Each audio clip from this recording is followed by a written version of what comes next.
But let's shift to a question about. I think that's right. Okay. Just the last point on that before your question. For sure. I think that listen and learn, you've hit on that a couple times, and I think it's a really important point, is listen and learn more than you judge.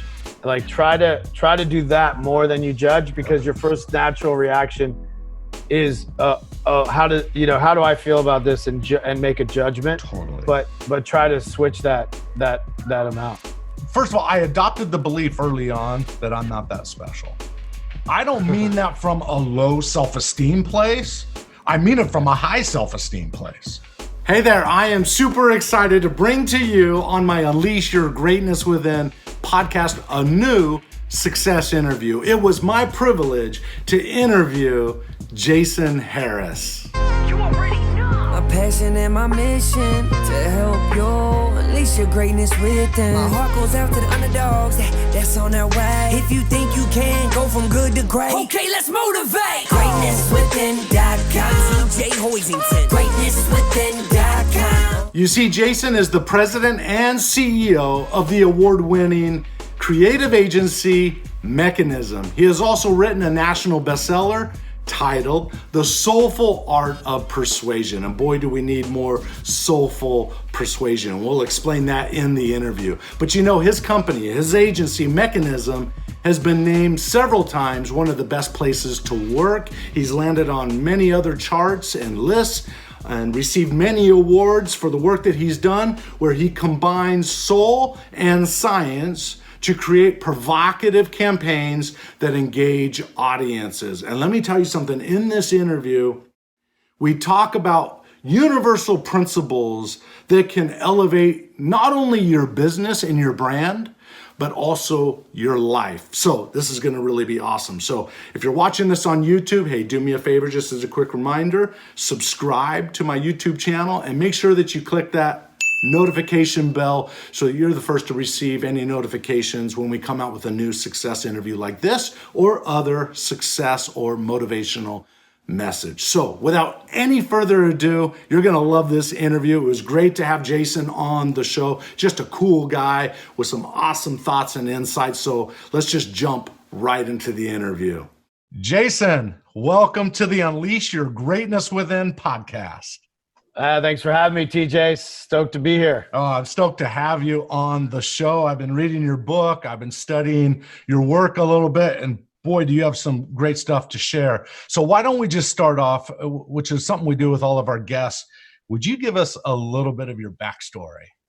Yeah, sure. So I currently run an advertising agency. We've got offices in 4 cities, independent company. I started that with some friends about 2006-ish. So been doing that for, a while. And I always knew as a kid, I grew up in Virginia. My parents were teachers. They were academics, did a lot of reading in the house. I sort of rebelled against them a little bit. I became a bit of a TV addict. So I'd watch a ton of TV. I know that's not good for you. But as a 12 or 13-year-old, I would look at the little stories in between the shows I was watching, which are the ads. Yeah. Mikey Likes It, Lego My Ego, The Kool-Aid Man. That was when I was growing up. And I realized someone makes a living doing that. And I thought maybe I could create a career doing that. So ever since I got out of college, I really studied. I worked at different advertising agencies and studied cultures I liked, what I learned from my mentors, and I always knew I would start my own thing. I always had that entrepreneurial spirit deep inside. And the way I went about it was just, part of writing your own story, which I know you talk a lot about, is the first step is knowing where you want to go. Yep. You can't do much until you crack that code. And I was very fortunate that at a young age, I knew where I wanted to go, and then I just had to learn from other people what I wanted to take and what I wanted to leave behind so I could educate myself and create my own thing. And, other people do it different ways. Sometimes they just start their own thing right away and learn from trial and error. My approach was a little more methodical, where I wanted to, I journal a lot, kept a lot of notes about different things I liked, different things I heard, different ways bosses made me feel, the way work came out, the way the creative process worked through collaborative effort or individual effort, and really created a company. And when we started the company, we had a list of beliefs and values, and we rolled those out. We have them printed in all of our books still. Whenever a new employee starts, we walk them through those values. And that's just really important. And that's really how it all started. And the reason for the book, The Soulful Art of Persuasion, came out of building a business in the cutthroat, line of work, which is advertising, very competitive. What skills did I learn over that time that made me successful in business? And could I extrapolate that into a system that I could then share with the world? And that was really the idea behind the book. And it took me 3 years to create that book. Yeah, it was a long process because, when you're doing that plus running a company or whatever job, it's really hard. Oh boy, do I know that. I mean, Sure. technically I should have been coming out with a book since 2005. I probably should have been coming out with a book every 2 years or so, but running a business and consulting and so forth, I'm with you, dude. Your plate is full, right? Your plate's full. Yeah. And so, so it took me about 3 years, and then I came out with it, and I'm just, maybe there's another one down the road, but right now sure. This is sort of the message I'm really, I feel really convicted that people can learn from this book how to persuade and sell and create personal relationships and business relationships. And it's a lot of what I learned packed into that book, so other people can, hopefully take that experience and find success with it. Well, let me tell you something. I've read the book, The Soulful Art of Persuasion. And let me tell you something. I kept writing and underlining things, and I just kept saying, yep, core principle, universal principle. You got to apply it, kind of a thing. And I love that. No. It was well written. You got a lot of great stories in there too. You've got your spin on it, your coolness. It's I think it was well done, but it still took me back to fundamental principles of relationships and so forth. And we'll get into some of those, but do me a favor. How would you define, and it doesn't have to be a definition, but the word soulful? I love the word soul and soulful. So any thoughts around why you use that word? Yeah, for me, soulful persuasion or soulful business or soulful branding, however you want to call it. For you, it could be soulful speaking. It's really all about, having a set of beliefs and trying to inspire other people. It's really about doing that inspiration. And by being soulful and being inspiring, you're doing something for the world that's bigger than yourself. You're doing something that's, it's not just about like making more money, building a business. It's not about me. It's like, what can I do for the world that's bigger than me? That to me is what soul's all about. It's looking outside yourself. I love that. I often share in my programs this quote by Kurt Kelleher, who is the founder of Southwest Airlines. And he said this quote: leading an organization is as much about soul as it is about systems. And I felt like when I was reading your book, that's it. Yeah. It's getting the heart involved in what you're doing. I wrote down a couple key words underneath that quote when I thought of the word soul: authenticity, relationships, shared values, and shared passions. Yeah. And I felt a lot of that as I read your book. Yeah, that's right. I mean, I think we share a lot of those same beliefs for sure. I was watching some of your stuff before, and I think we sort of have a very similar, I think so. Sort of zeitgeist. Yours is sort of the art of achievement, and mine's sort of the art of persuasion, which leads to achievement. But it's kind of very similar. Which you say here in the book, which I think is right on. You say here, I'm not sure exactly what page it is. It's toward the beginning. You say, quote, persuasion. The word persuasion isn't exactly a heartwarming word. It is kind of a loaded, and most people associate it with deception or some form of coercion.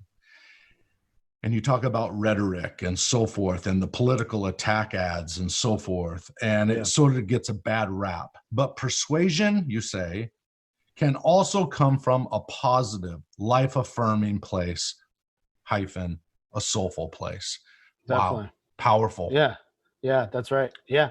I mean, I think the way I view persuasion is that, we're doing it, all of us are doing it all day long, Yeah, for whether sure. we realize it or not.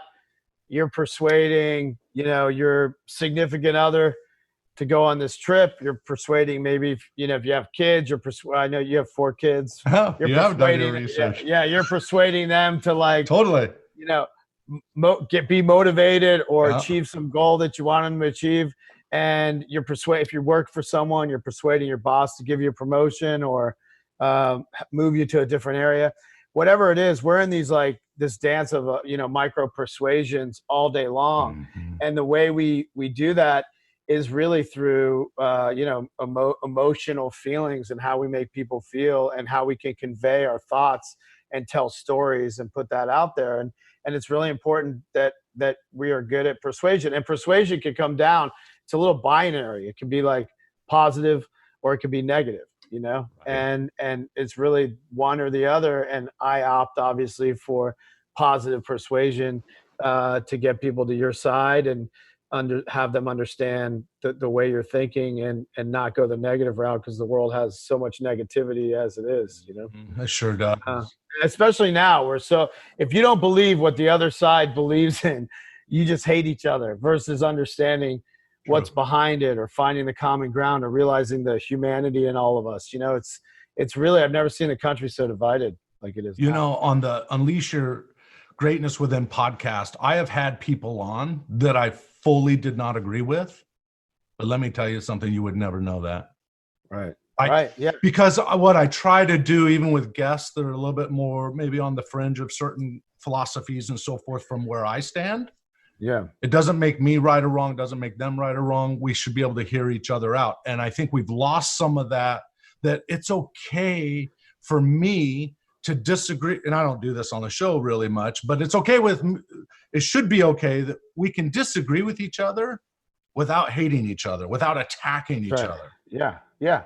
You can have different viewpoints and find common ground and realize that, something I always throw out is that we're all 99.9% the same DNA. That shows you right there. We're so similar. There's 0.1% that makes us all different, but we feel like it's flipped. We feel like we're all 99% different from everyone else. Well And said.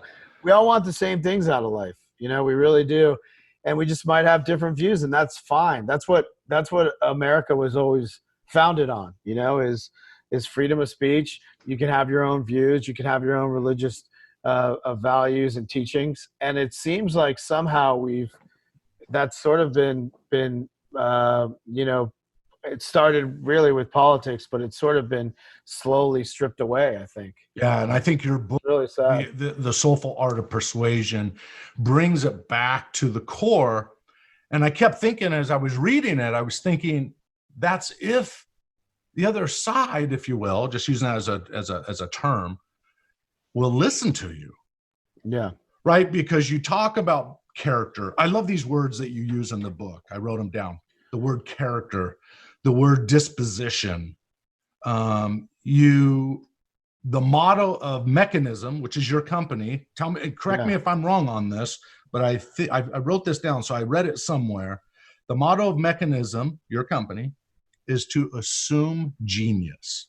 Yeah. Did I say that right? So, yeah, you said that right. So this is a working approach for an advertising agency that I think you can apply to whatever career you're in. But assume genius in my business, which is not a very trustworthy business. There's a Gallup poll I talk about in the book where the least trustworthy professions in the world, there's a congressperson or congressman, used car salesperson, and then advertising practitioner. Wow. So of the least trustworthy professions, we're in the top 3. So no one trusts what we do, which is depressing in and of itself, but I don't really want to share the the podium of distrust with those other, Love it. you know, professions. And I don't really find it's true.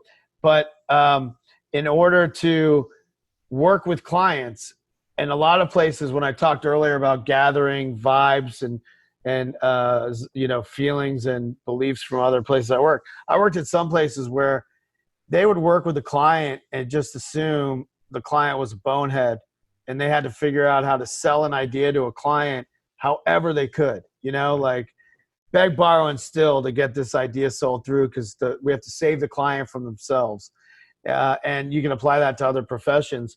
And so we go through this idea of assumed genius, which is we assume the clients we work with are as smart or smarter than we are. Mm-hmm. And when you go in with that proposition for any business, you're going to have a lot more success than trying to, you know, pull one over on someone, or, you know, go away and not collaborate and come back with the answer because you think that they're not smart enough to be along for the journey. Love it. And so it's just I've worked at places like that where, you know, they just would, you know, talk behind the client's back. They'd create this like toxic environment. You know, you'd hang up the phone and then all the chatter would start. And I just always hated that feeling. It created this like us versus them mentality. When you're working with any client, it should be a shared collaboration. And so assume genius, really, for me, you can apply that to any business, but it's assume that the client that's paying you is as smart or smarter than you, and go from that starting point. Yeah. No, that's really good. And how do you do that when it's so volatile right now? Have you had any thoughts over the last few months and going into the next couple months in terms of when you see the news and you see people sitting at, let's say, a restaurant peacefully eating, and then people coming in and shouting at them? Those are the extreme. I get it. That is the fringe. But what's the soulful art of persuasion in a context like that? Have you had any thoughts around that? Yeah. Like in the world we're living in now. Yeah. I mean, it's just infinitely, same principles apply. It's just infinitely harder because the world is on edge, and people are, you know, angrier than normal and can get set off at any moment because there's this, you know, pent up anxiety that people have. So I think it's just more important than ever to be sort of empathetic and try to, which is one of the principles in the book. It is. Yep. Is try to be empathetic and try to, as much as you can, see those commonalities and not the differences, and seek that common ground with whoever you approach. You know, that doesn't mean you roll over and when someone's being an a-hole, right, you know, right. you sit there and you try to find a common ground. Like, you know, you have to be human. Right. And when someone's an a-hole, you gotta be like, hey, you're an a-hole. Yeah, that's right. Yeah. And not waste your time with that person. But the by and large is about finding those commonalities and not the differences. But, you know, it's hard. It's ever more challenging. I'm in New York. You know, New York was like, well, like Seattle, you know, it was like, when it started, it was just brutal, you know. People have just so hard. And, you know, we've come out the other side. Schools are starting next week. You know, we came out the other side of it so far. But it's just, you know, you see the city has been damaged. You know, you just see people's psyche is just not the same. You know, they're on edge. Well, it's tough. And then they want to raise the taxes on people that make over a certain amount of money for the damages that were caused in Seattle. And you think, well, many of those people weren't even a part of that whole situation there in the city of Chaz, if you will. And so, listen, it's not to say that there aren't injustices that need to be fixed. Corrected. It's not saying that there isn't the biggest room in the world, I've said it for years, is the room for improvement. So granted, I love that. Yeah, there's room to grow. There's room for us to be better. There's room for me to go, let me look at my world differently and see if there's a better way to do whatever. But like any relationship, think of a marriage. It's not I wrote down here somewhere right now, there's a spirit of it's my way or the highway. But you know this, soulful persuasion is not my way or the highway. Of every client that you've worked with, for example, and I'm assuming it'd be the same with every client I've worked with inside companies. By and large, we're working with some pretty nice people, kind people that maybe there's some storm before the norm in terms of the strategy that we use or the strategies we're going to put in place or this or that.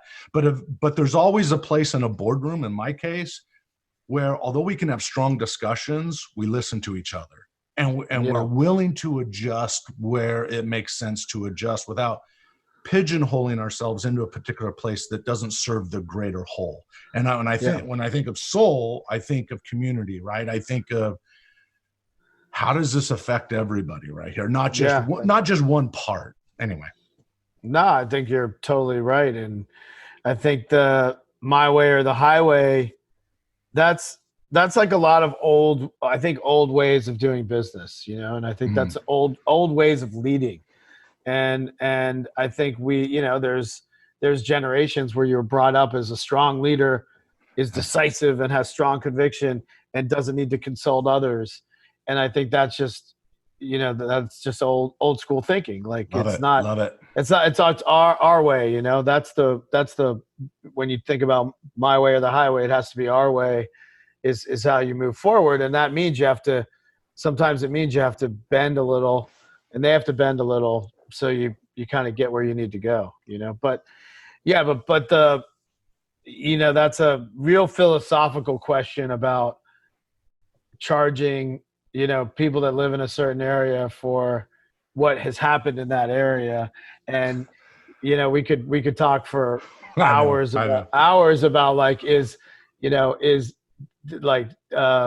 taking, giving wealth in different areas, and is it useful, and does the government know how to take the money and spend it 100%, wisely? Yeah. I don't, it's in some cases, yes. In a lot of the cases, no. And, I come from a place, Jason, I came from nothing. Well, let me be real clear. I came from a family who loved me. So I did have that, which a lot of people don't have. I get that. Yeah. Unfortunately, that's the reality. But in my case, I had that. But financially, it was tight. We had a big family, 8 kids, and so forth. So when I locked on the idea, like you, as a teenager, that I would be doing what I'm doing today, just like you're doing what you're doing today, you landed on that idea as a younger person. Yeah. It didn't take me long to realize that if it's to be, it's up to me. I can't blame my circumstances. I can't blame my parents. That I have to go create my own reality. And I've spent 23 years doing just that. And the whole message of greatness within, or soulful persuasion, right, is all about equipping yourself with those tools, which you provide in the book, tools for leveraging yourself in a positive way, and not in a have to way, but in a want to way. Right. Yeah, that's exactly right. Yeah. And I think this idea, which, sort of came to me later in life, because, I was successful in my career. For sure. And I was like, okay, this is it. So like, I guess I build a business, I make money, and that's it. That's my thing. Yeah. Right. Like, that's it. Like, that's not enough, that's not enough. I agree. And it shouldn't be enough for anyone. Like, and so whatever level you are, or success, entrepreneur, working at a company, not struggling to find your careers, pivoting careers, this idea of being soulful and inspiring to others and doing more than, looking outside yourself, that will create success. That will make you successful because of your mindset. That will make you successful because you're thinking on a much broader perspective than, that's right. How do I increase my paycheck? Which will increase your paycheck. That's right. But you have to like shift the way of your thinking. Like thinking about just monetary gain is limiting. It's small thinking. You know, it's just small thinking. I call that scarcity thinking versus Yeah. abundance thinking. Abundance thinking causes you to collaborate with others. It causes you to look beyond yourself. Yeah. I have this thought, I like that abundance thinking. Yeah. What's your thought? and I'm being a little bit personal here. I have a brother who went down a dark path starting in middle school, late middle school or something, and got into drugs and so forth. And for many years, the family just sort of despised him. Not that we were. He was older or younger? He was younger than me. Okay. But for 15 years, just the problems he was causing, anybody that's had to deal with a family member who's dealt with alcoholism or drugs or whatever can probably relate to a little bit of this. It's just really hard to deal with it. And I remember his world crashed and his children were taken away from him and blah, blah, blah. A lot to go in there. But I remember about 3 months later, he asked if he can come by the house. In the past, I sort of was like, no, we'll find a place to meet because it was volatile, right? But he sounded good on the phone. So I asked him to come over and, or he asked to come over and we had a nice visit. And I thought, wow, this is not the same brother that I knew a few months ago. What has changed? And I could literally notice a physical change, which stemmed from his mindset and his spirit. I don't know if any of that makes sense. His countenance had changed. Yeah. Right. Sure. I said, what's changed? He goes, man, I finally woke up and I've been going to 2 AA meetings every day for the last 3 months. And I said, wow. So we had this great conversation for a couple hours, totally sane, totally straight. He says, I've been clean for 3 months. He left. But he told me about the AA book, the original 1935 book that he had been reading and they referred to in the class and so forth. And I thought, well, this is almost miraculous. I said, so when he left, I ordered the book and I read the AA book. And I don't drink any alcohol. I never Is have. that like the 12-step book. It's the original 12-step book. Okay. It's called the big book, I think is what it's actually titled. And I read it. And the whole opening portion of that book was all about you need to have a higher purpose in your life. Oh, wow. And he gives the example of how all these people who were alcoholics would go to the famous psychologists to help them overcome their alcoholism and so forth. And he says none of them worked. He said the only people that lasted free of alcohol over a year were those people that had a higher purpose, a higher deity. And he doesn't say who that deity needs to be, but he says a higher purpose in your life. And I just think that was the difference. My brother decided he had more meaning in life than this lifestyle over here. And he's been now clean for 1.5 years. And I just think that's kind of your message, is finding that bigger purpose in your life. Anyway, go ahead. Yeah. Yeah, that's powerful. Are you still on edge with him, or do you feel like no? He texts me all the time now. We communicate. Awesome. We communicate normally without him going into an anger burst or whatever else. And why? Because first of all, he cleaned his body up. Yep. And he put his life in order, and he started to take responsibility in a culture right now of a lack of responsibility. He decided he was in charge of his own greatness within, if you will. And once he adopted that, and where did it come from? It came from 2 places. The book, yes, was an eye-opener for him, and it was for me too, because I started to see a pattern, but also those meetings of being around like-minded people. And when you think of your company or my company, or it's just, there's power in being around the right people.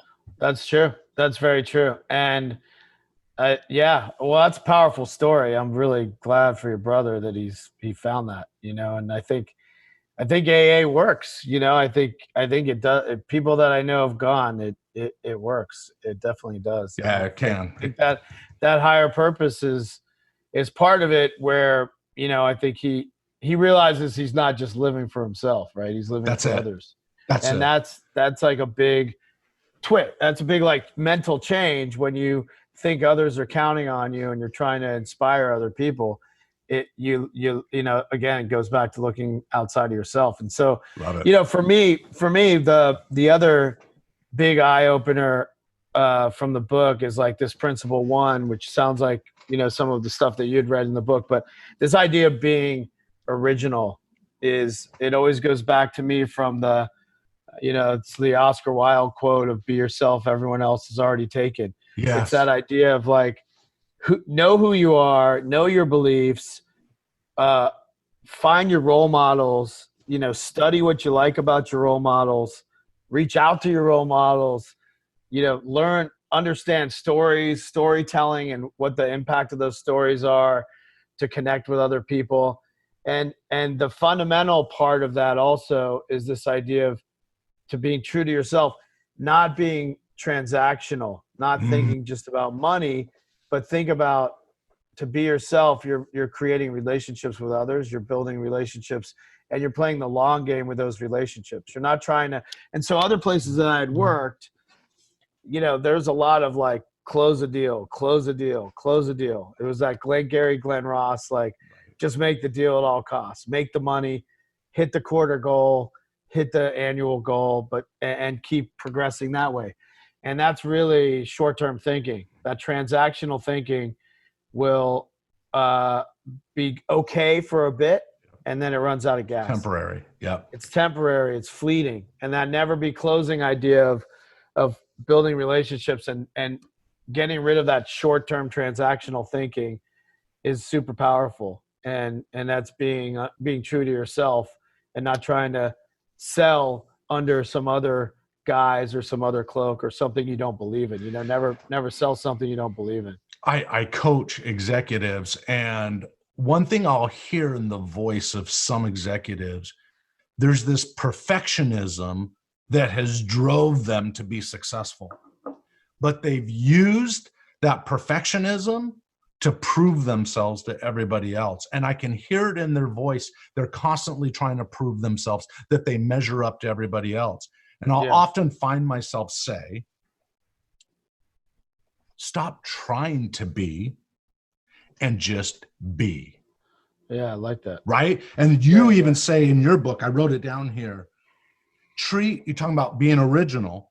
You say treat people's idiosyncrasies as questions. So that's one thought, rather than define people by the weirdness or the twerks. Yeah. You actually said, I heard you say, quote, lean into your twerks. Explain that. Yeah, I think it's just whatever things you try to like sweep under the rug and hide from people, you know, that you're embarrassed about. Yeah. It could be books, shows, things you collect, you know, the things that make you. Lean into those and create stories around them. You know, don't try to do when you're selling or you have a client, don't try to do mirror and matching where you're like, oh, you play golf? Oh, I love golf, you know, but really you don't love golf at all. Yep. Oh, you like golf? I love ultimate Frisbee, and here's why. You know, really be true to yourself, because that will come through in your conviction, the way you talk. Yeah. And, you know, the thing you said earlier is like one of my biggest pet peeves is when people repeat someone's name over and over, or every time you talk to them, they're like, oh, you know, I got this award and that award, and I won this thing, and I've been you know, doing this for X amount of years, and I know this famous person and that famous person. That to me is like a real sign of lack of confidence in themselves, lack of understanding.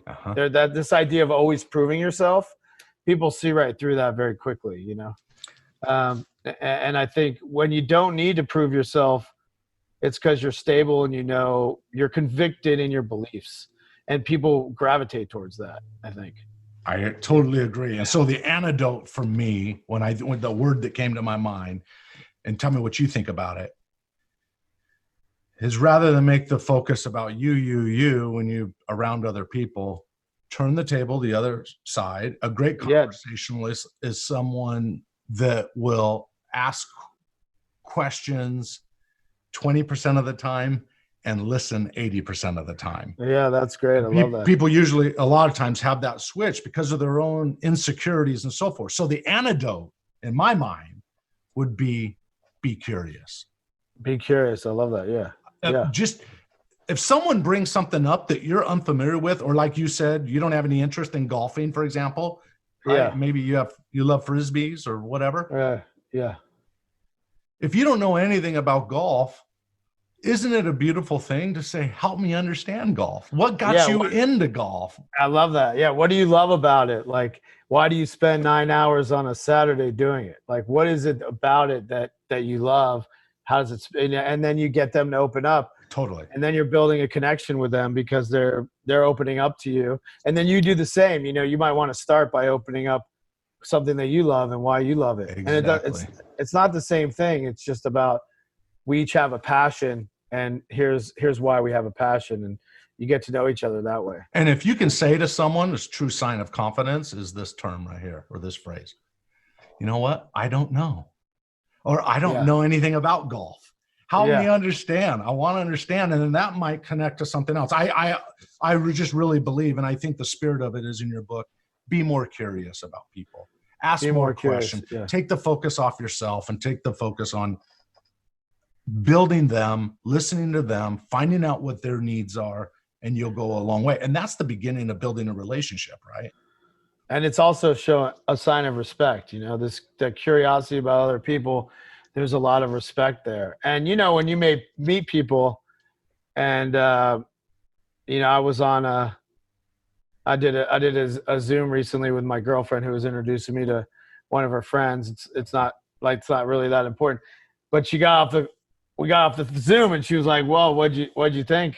And I was like, well, you know, I wasn't that impressed because they asked me 0 questions about me. Yeah. And they talked the entire time. And to me, that's a sign of a lack of interest, lack of respect, lack of curiosity.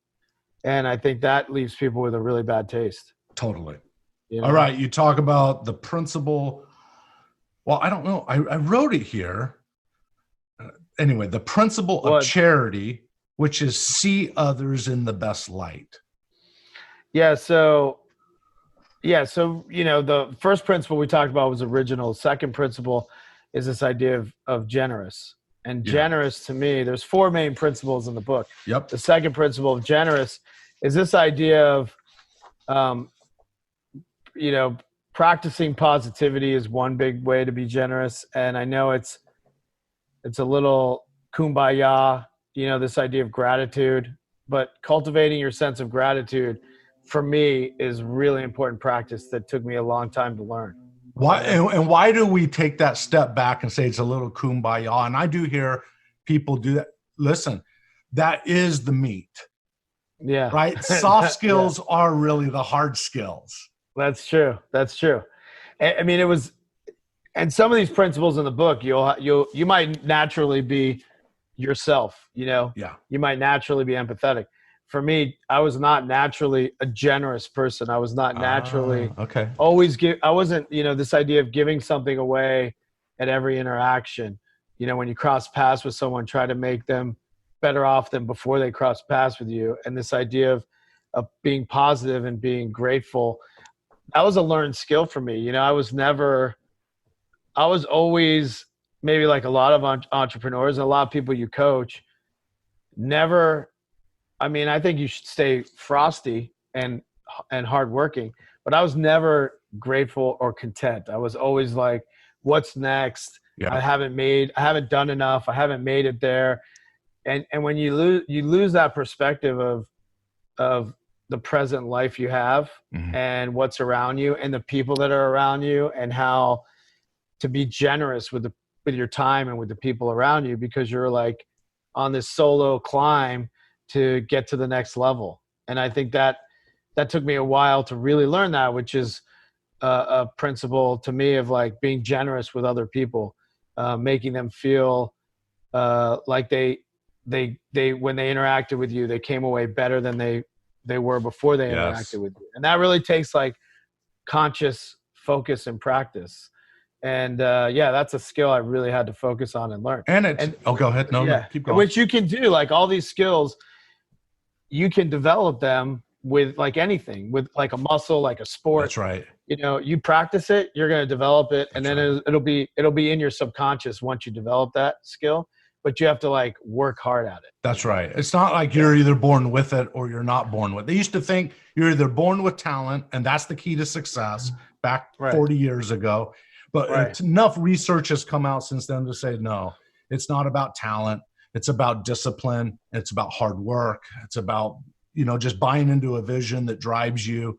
That will make the difference. And I think a lot of that, what you just explained, has to do with humility. You had to come to a place where you had to humble yourself just a little bit to realize I could be better. Now, I'm also one to think that you don't have to throw the baby out with the bathwater either. I mean, that focus that you had early on to get to the next level is what drove you to where you are at today.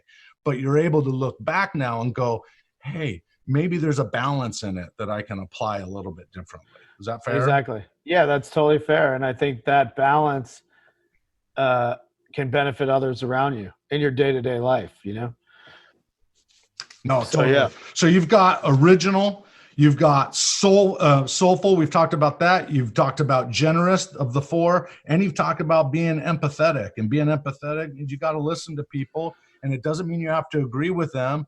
But let's shift to a question about— I think that's right. Okay. Just the last point on that before your question is, sure.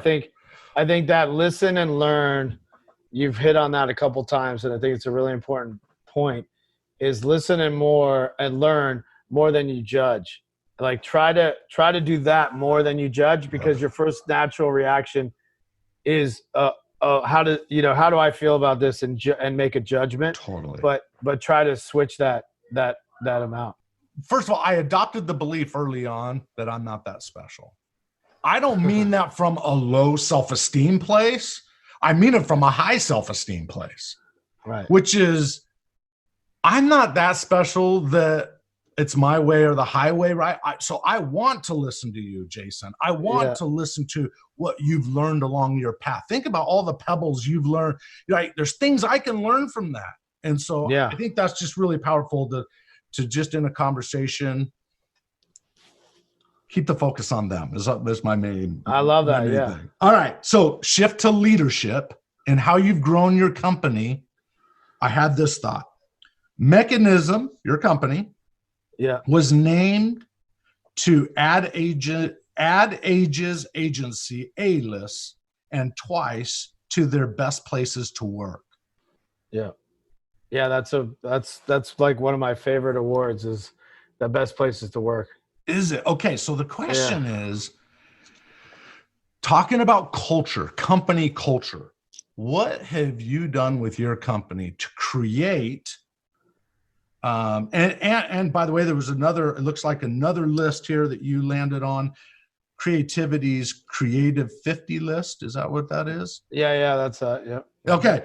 So what did you do as to kind of create a culture where people wanted to work and do it in a soulful way? Are there any specific patterns in terms of leadership? I think we, if you depending on what kind of company you have, if you're on an executive team, leadership team, if you have partners, if it's your own company, the idea of writing down that set of beliefs is really what unlocked it. That kind of unleashed our greatness, is as having a set of beliefs and criteria written down, explained. We go over it twice a year in our annual meetings. Every employee gets to hear about it. But it's this idea of, we're creative entrepreneurs, everyone in the company. We work with optimism. We try to work with fearlessness. Mm-hmm. We try to work in realistic expectations. We are collaborative.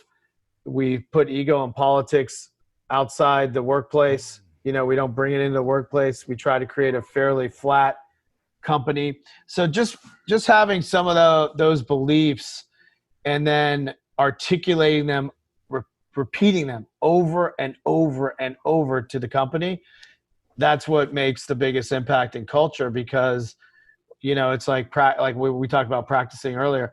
When you're repeating that over and over, people understand it and they learn it and it becomes subconscious and it just becomes the way you operate. But you have to write that down. You can't expect people to guess what they are, or a new person comes on with their own set of beliefs from another company, and they're going to like do it their way. Well, that has to fit in the way. And if they don't belong there, if they can't fit into the way the culture is at my company. And so, putting pen to paper, writing them down, repeating them, that's made like all the difference.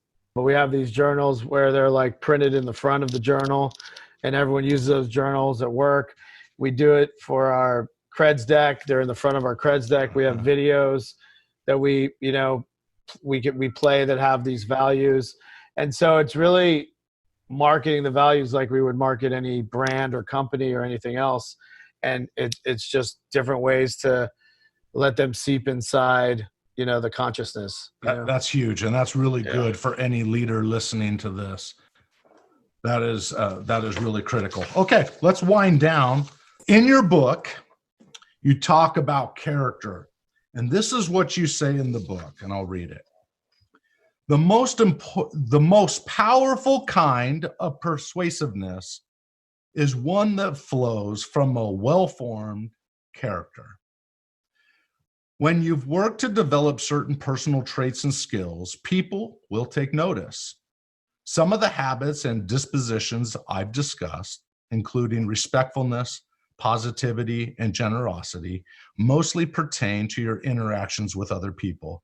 But your character isn't just revealed in the ways you negotiate the social world. It also is evidence in your approach to work and your interests. What say you about character? Because I think character is huge. I think character is kind of the crucial link to everything. And character, that summary is what I think of character is. It's about your view on the world and how others see you and how you interact with others. And it's critical to get that straight. It's critical to get it on straight. And do you bring people, do you bring people into your company and try to identify some of those core principles as you're hiring them? Or we do it. We do it through the interview process, and then we do it through our reviews. Our annual reviews are based on our core philosophies, and if people live those philosophies, and that's really how they get, success and promoted, and do they embody those feelings? So it's even woven all the way through to what they get kind of graded on. That's great. It sounds like you have created a strong culture at your agency, and it was great to have you on the call. And I think all these principles are just powerful. The Soulful Art of Persuasion is the book. Get it. I do think that the principles you've talked about in the book, Jason, are evergreen. They are core principles to life. And listen, if you want to be successful, you reap what you sow. And so if you want to reap negativity, then keep being negative. But if you want to reap positive and forward thinking and energetic ideas, you got to be, as you mentioned here, on character, respectful, positive, and generous. I love it. Definitely.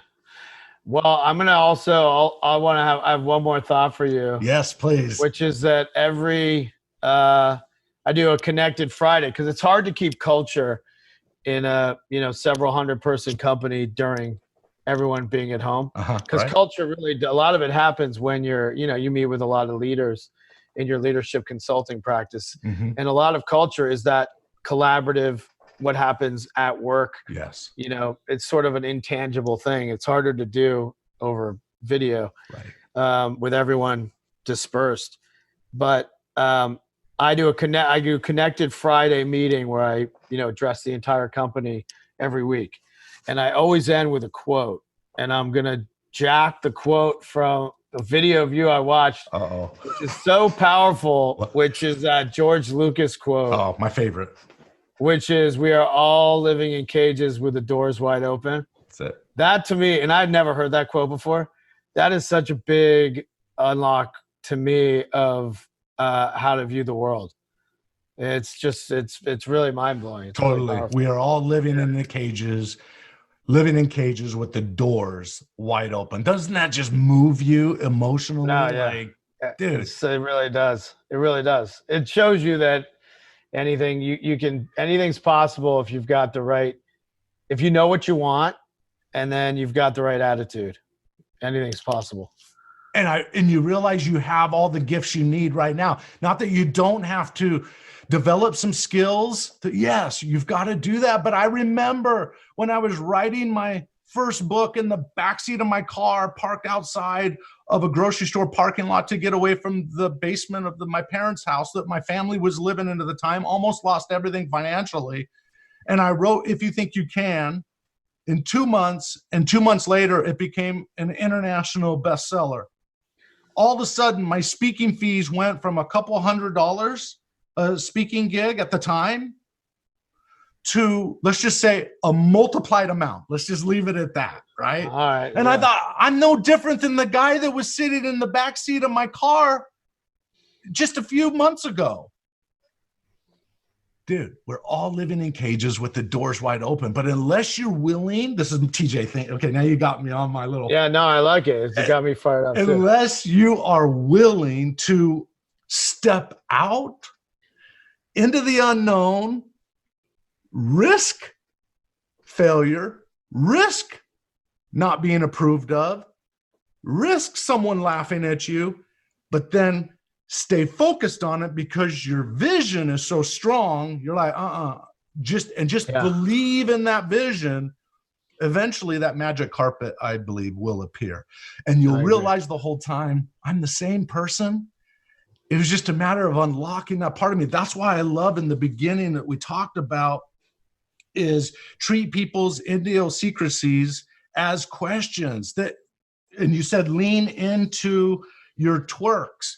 I love that's part about unleashing your greatness within. That's right. I mean, that is kind of everything to me is leaning in, like amplifying what you believe in. And, first of all, identify what it is and then amplify it and let it go. Don't hold it back. Don't cage it. Amen. Let it fly, All right. Yeah. All right. Tell me this. How can people get your book? How can they find out about your company? Give us the lowdown. Yeah. So company, mechanism.com. It's with a K, MEKANISM. We'll put a link. Mechanism. We'll put a link up there. No problem. Right on. Soulfulart.com. More about the book. And then, best way to get it's always on Amazon in these days. I know, right? I don't know if you can find an open Barnes & Noble, go for it. But, yeah. Dude, you're a cool guy. I'm glad to Thanks, have had you on the show. Thanks for being a guest. You were great. Likewise. It was awesome. Great to connect. Podcast listeners, thanks for listening. You've taken time out of your schedule, and I really appreciate it. Now, do me a favor. If you like what you heard, star it. Thanks. Now go unleash your greatness within. GreatnessWithin.com